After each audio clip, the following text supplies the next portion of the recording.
આજ રોજ 9 ઓગસ્ટ વિશ્વ આદિવાસી દિવસ એટલે કે આ વિશ્વ આદિવાસી દિવસ છે એ કેમ ઉજવવામાં આવે છે? એવો તો કયો પ્રસંગ છે કે વિશ્વએ એવી નોંધ લેવી પડતી હોય કે વિશ્વમાં જે આદિવાસીઓ છે તે એક લીટી અને એક શબ્દના અંદર સીધા આવી જાય. તો 9 ઓગસ્ટ 1982 ના અંદર વિશ્વનો 192 દેશ ભેગા થયા. એ કેમ ભેગા થયા? તો એના પર એક રિસર્ચ કરવામાં આવ્યું.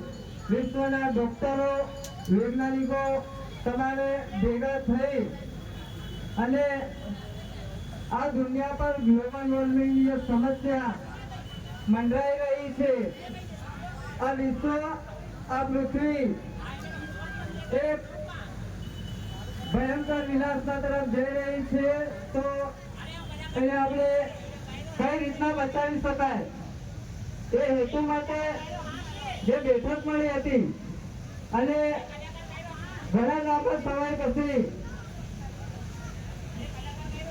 એ જે સોલ્યુશન આવ્યો 1993 ના અંદર, જેને ઘોષણા કરી કે જો વિશ્વને બચાવી શકે તેમ હોય તો આ વર્લ્ડના અંદર એક કોમ એવી છે કે વિશ્વના અંદર બચાવી શકીએ. તો 1993 ના અંદર આદિવાસીઓને વિશ્વ આદિવાસી દિવસ તરીકે ઘોષણા કરવામાં આવી. વિશ્વ આદિવાસી દિવસ તરીકે ઘોષણા કરવામાં આવી એટલે એવું નથી કે આ ઘોષણાથી આપણે ખાલી આપણે તહેવાર જ મનાવીએ, પણ એના પાછળના ઘણા કારણો હતા. વિશ્વ આદિવાસી દિવસથી જળ, જંગલ, જમીન જેને આદિવાસીઓ બચાવી શકે એને બચાવી શકતા હતા. તો એવા તો કયા પરિબળો અડચણરૂપ થયા કે આજે વિશ્વ ગ્લોબલ વોર્મિંગ તરફ વધી રહ્યું છે? તો ગ્લોબલ વોર્મિંગને અટકાવવા માટે આદિવાસીઓને આ વિશ્વ આદિવાસી દિવસ તરીકે ઘોષણા કરવામાં આવી. આપણે આપણા જે પારંપરિક રીત રિવાજ, પૂજા શૈલી, અર્ચના, આ બધી વસ્તુ આપણે ટકાવી રાખવા માટે આપણે અહીંયા એક તહેવાર આપવામાં આવે છે.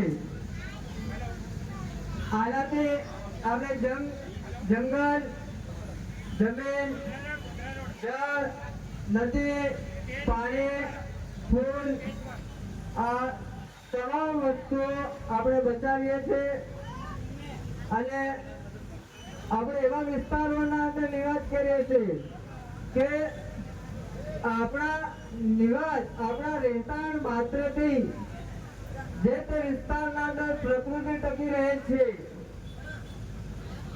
માન લો આ કઈ રીતના આપણે નિર્ધારિત કરી શકાય? તો દાખલા તરીકે કે આપણે સવારમાં વહેલા ઉઠીએ છીએ તો આપણે દાંતણ પાણી કરવા જઈએ તો આપણે દાંતણ કરવા માટે આપણા ઝાડને નથી કાપતા ને, માત્ર એની જરૂરિયાત પૂરતું એક વેચ જેટલું દાંતણ આવે છે એને જ કાપીએ છીએ. એટલે આપણે વૃક્ષો પણ બચાવીએ છીએ અને પ્રકૃતિનું જતન કરતા હોઈએ છીએ.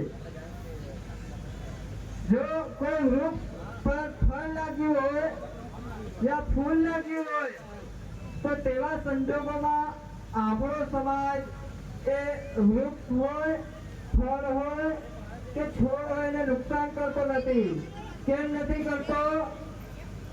તો એ જાણે છે કે આના અંદર જે ફળ આવવાનું છે, જે બીજ આવવાનું છે, એના આવવાથી આપણે એના જેવા હજારો ઉત્પન્ન કરી શકીશું.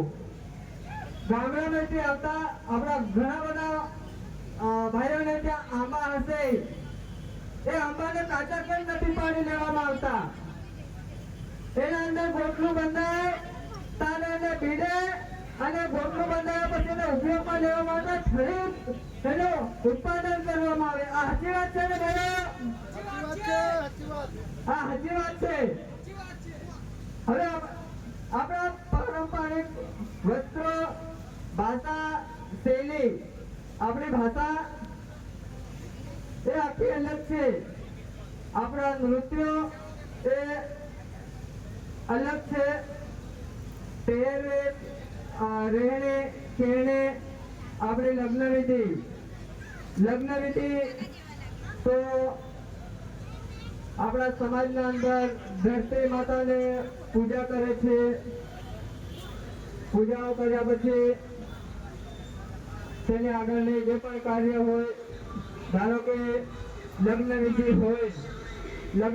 હોય ને માંડવાના અંદર એક કળશ મૂકવામાં આવે. કળશ નહીં પણ લોટો મૂકવામાં આવે છે. એ લોટાના અંદર આંબાના અને આસોપાલવના પાન મૂકવામાં આવે છે. એના વચ્ચે પાણી ભરવામાં આવે છે.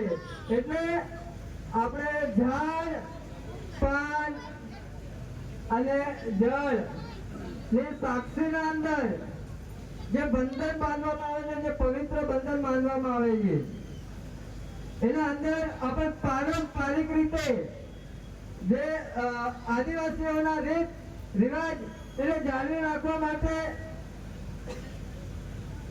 આજે